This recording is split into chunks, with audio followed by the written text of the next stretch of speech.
તથા પૂજનીય સર્વે મંચસ્થ મહેમાનશ્રીને મારા સશત વંદન પાઠવું છું. તેમજ મારા વહાલા મિત્રોને નતમસ્તક પ્રણામ.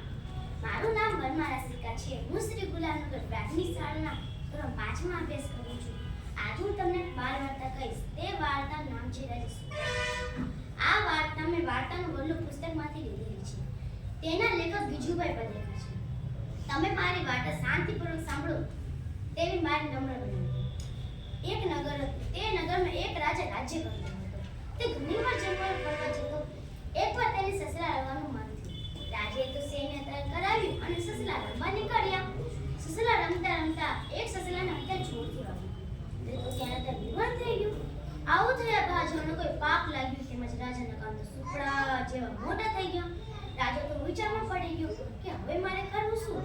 રાજા તો રાતના અંધારમાં જ મહેલમાં બેસી ગયા અને તરત જ પ્રધાનજીને બોલાવી તીક્ષ્ણ જણાવીને કહ્યું કે તમે મારા કામ વિશે કોઈને કહેશો નહીં અને કોઈને મારા મહેલમાં આવવા દેશો નહીં.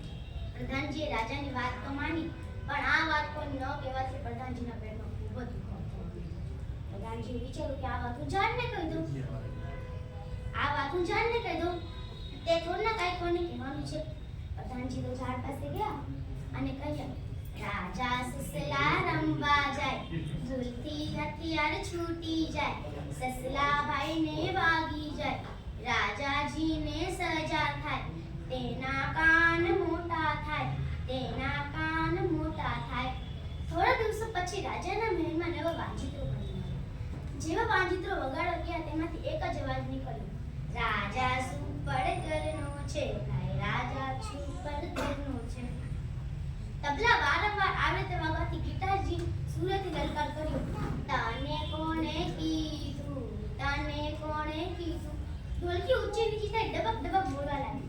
પ્રધાનજી રાજા તો અવાજ સમજી ગયા અને તરત જ પ્રધાનજીને બોલાવી પૂછ્યું કે તમે મારા કાન વિશે કોઈને કહેવું છે.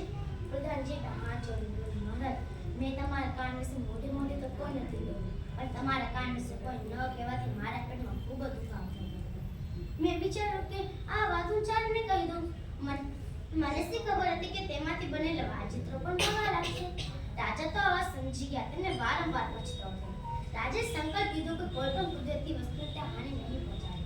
રાજાએ લીધેલા સંકલ્પના થોડા દિવસો પછી રાજાના કાન જેવા હતા એવા થઈ ગયા. આ વાર્તામાંથી આપણને એ શીખ મળે છે કે કોઈ પણ કુદરતી વસ્તુને આપણે હાનિ નહીં પહોંચાડવી જોઈએ. તમે મારી વાર્તા શાંતિપૂર્વક સાંભળી તે બદલ આપનો ખૂબ ખૂબ આભાર.